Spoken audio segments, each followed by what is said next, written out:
Today we are going to do the chapter We Are Not Afraid to Die If We Can All Be Together by Gordon Cook and Alan East.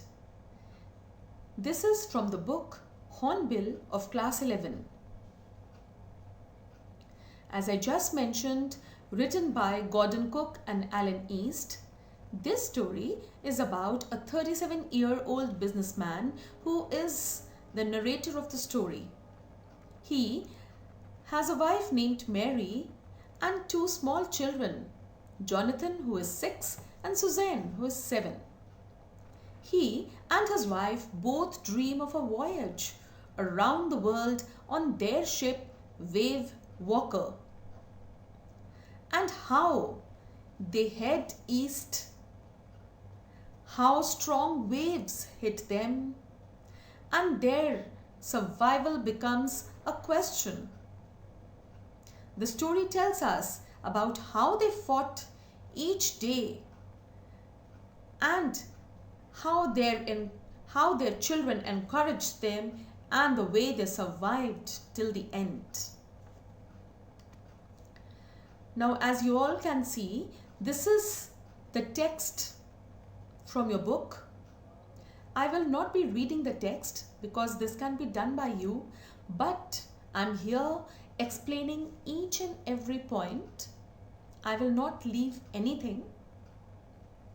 In fact, I have even put some pictures which will help you imagine this wonderful and adventurous story. So let us start. The narrator, as I told you, was a 37-year-old businessman along with his wife Mary and two children, went on a voyage on their ship in July 1976. They started from Plymouth, England. They wanted to complete the sea trip around the world just like the one that had been completed 200 years ago by the famous Captain James Cook. Both the husband and his wife spent 16 years improving their seafaring skills. They got a ship built professionally, and it was a 23-meter long, 30-ton heavy wooden hulled called Wave Walker. They took several months to test it in the roughest of the weathers. The initial phase of their 3-year-long journey of 105,000 kilometers passed very pleasantly. They sailed down the west coast of Africa to Cape Town. The narrator hired 2 crewmen before heading towards the east to tackle the roughest sea, the southern Indian Ocean. The Indian Ocean is known as the roughest sea where a lot of storms happen, and there have been cases and evidences of many accidents, many disasters. So the 2 crewmen they hired were Larry Vigil, an American, and Herb Sigler, a Swiss. On the second day in Cape Town, they encountered a strong wind which continued for several weeks. A strong wind, as it is mentioned in your book Gales, was not actually a problem for them, but 15 meters high wave, which were the height of the mast, worried the narrator a lot. On December 25th, that is Christmas, they had travelled 3,500 kilometers east of Cape Town. They celebrated Christmas together despite the bad weather. The weather remained the same till the New Year's Day, that is the 1st January. But they hoped for it to change soon. And yes, it did change, but for the worse. On the early morning of January 2, the waves were huge. They were sailing with the small storm jib at a speed of 8 knots. You know, knots is for measuring the speed there in water. They dropped the storm jib to slow down the ship and hit a heavy mooring rope across the back part of the ship in a loop. They lashed everything with double force. They put on their oilskins and life jackets, attached lifelines, and went through the life raft drills and then waited. At around 6 p.m., an unpleasant silence rolled over. It was an indication of a disaster which was just about to happen. A huge cloud was coming towards the stern of the ship, but later the narrator realized it was not a cloud but a huge wave. The wave was perfectly vertical. It was just standing vertical and it was twice the height of the previous waves. The thunder increased and the waves moved the stern up. They thought that it would not do any damage, but a huge explosion vibrated the deck. A strong moving stream of green and white water broke over the ship. The narrator's head smashed in the wheel of the ship. He flew overboard and sank below the waves. You know, he flew out of the ship. He was thrown out by the waves. And he accepted that his death was approaching and started losing consciousness. And you know, once this happens, a person starts feeling very peaceful, and same was the feeling of our narrator. But suddenly, the narrator's head popped out of the water. The ship was about to overturn, but thankfully a wave turned her upright. His lifeline jacket was stretched. He grabbed the guardrails and sailed to the ship's main pole. The waves tossed him around the deck. This just happened fortunately, you know. He was thrown back on the deck by the waves. He was injured as his left ribs cracked, his mouth was filled with blood, and he had a broken tooth. He found the wheel quickly, lined the stern for the next wave, and waited. There was water everywhere in the ship. The narrator could feel water below the ship, but he didn't leave the wheel alone. Suddenly, the front door opened and his wife Mary came screaming that they were sinking. She said the decks were smashed and everything was full of water. The narrator handed her the wheel, the steering wheel of the ship, and climbed towards the door. The crewmen, Larry and Herb, were pumping the water very fast. You know, water had got filled in the ship. It had to be pumped out. The timbers of the ship were broken and were hanging badly. The starboard of the ship had sunk. Clothes, crockery, charts, tins, toys were all roaming around in deep water. The narrator swam and crawled to the children's cabin and asked the children whether they were all right. The children replied yes. Sue, that is Suzanne, his daughter, complained about a big dump on her head. She had hurt herself. The narrator didn't pay much attention to it as his major concern was to save them. The narrator found screws, hammers, and canvas, and he went back quickly to the deck. The broken starboard side was letting so much water in. If the narrator could not fix that problem, they would surely sink. The narrator stretched the canvas cloth and secured the waterproof hatch which covered the gaping holes. Some water streamed below and some of it, now deflected on the other side. The hand pump was blocked. They had a hand pump which was for pushing or throwing the water out. But now it had got blocked because of the debris. What is debris? That is the broken material. The ship, the sides, everything had been broken. All the broken parts, the rubbish was actually the debris. And that had actually blocked the hand pump. And everything was floating around in the cabin and entered the hand pump. The electric pump had got short circuited because of this debris. As the water level rose, the narrator found 2 hand pumps had been removed along with the rope, jib, a small boat, and the main anchor.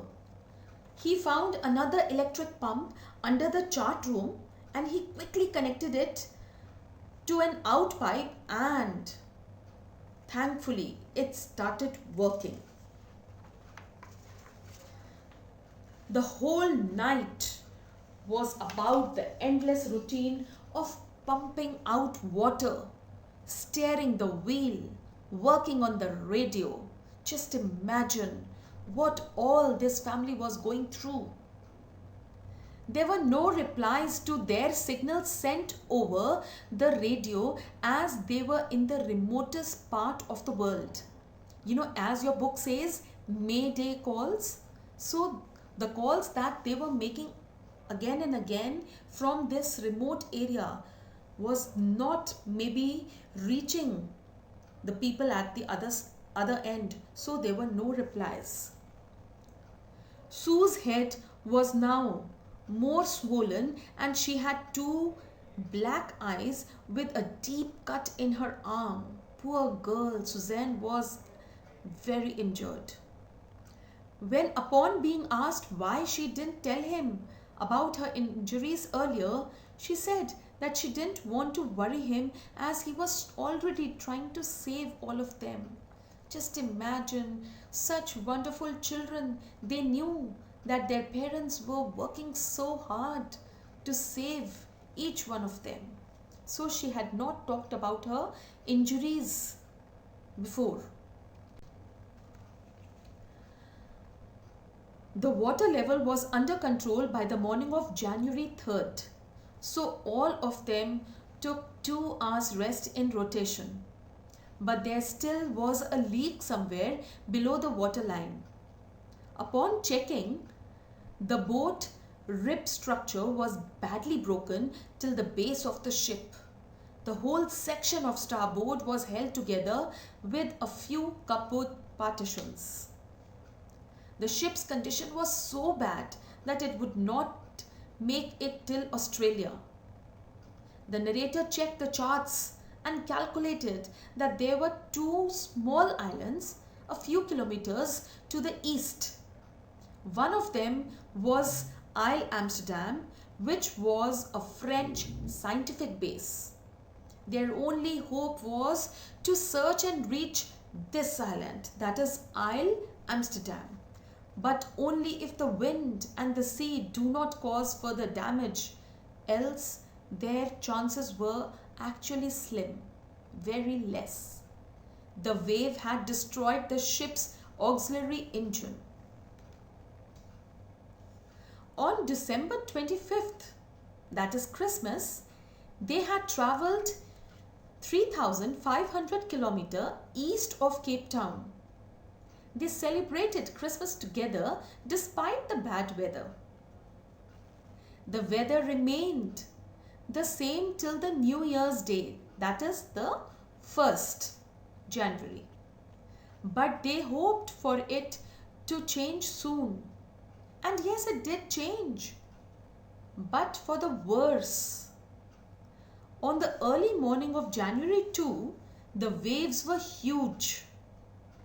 They were sailing with the small storm jib at a speed of 8 knots. Knots is for measuring the speed there in water. They dropped the storm jib to slow down the ship and hit a heavy mooring rope across the back part of the ship in a loop. They lashed everything with double force. They put on their oilskins and life jackets, attached lifelines, and went through the life. When the narrator went to comfort his children, his son asked him whether they were going to die. He tried to assure him. He felt so bad the children were feeling like that. He tried to assure them that they would make it. His son replied that they were not afraid to die till they all were together. Such encouraging words by a small son of his. And this filled the narrator with a determination to fight back. He made efforts to protect the weakened starboard side. He used an improvised sea anchor made of heavy nylon rope and two 22-liter plastic barrels of kerosene. That same evening, the narrator and his wife sat holding hands, and they believed that their end was very near. The ship made it through the storm, and by the morning of January 6th, the narrator tried to get reading on the sextant. He worked with wind speeds, drift, current, and calculated their position.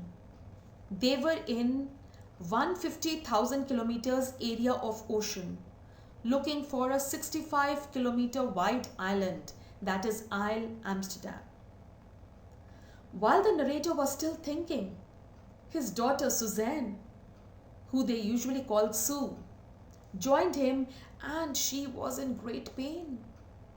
The left side of her head was swollen, and her blackened eyes had narrowed down to slits. She gave him a card which she had made by herself. On the front of the card was a cartoon image of her parents, that is the caricatures, with words written about them being funny people and how they made her laugh. On the inside of the card, she told them how she loved them both and she thanked them so much. This made the narrator realize that they had to make it to the island. This gave him a different kind of encouragement. He had to save his family. The narrator rechecked his calculations. They lost their main compass. You know, compass is for the direction. They come to know about the direction with the help of the magnetic compass. All the sailors carry this. But they had a spare one which was not corrected for magnetic variations. He anyways estimated the influence of the westerly currents which flow through the Indian Ocean. Around 2 p.m. he went on the deck and asked Larry to steer the wheel to 185 degrees. This was according to his calculations. He felt if they were lucky, they would see the island by 5 p.m. Then he went below and slept. He woke up at around 6 p.m. and it was dark outside. He thought that they might have missed the island. He started worrying about how they would tackle the westerly wind more as the ship wasn't capable to sail anymore. His son came suddenly and asked him for a hug. His daughter was just behind him. The narrator asked, why was he getting a hug? His son replied that he was the best daddy in the world and also called him the best captain. The narrator replied that he was afraid. Sue told him then that they had found the island, which was just like a big battleship. The narrator rushed to the deck and gave a sigh of relief. They could see the complete outline of the Isle Amsterdam. There was a bleak, piece of volcanic rock in front of them. It had little vegetation. It was the most beautiful island in the world.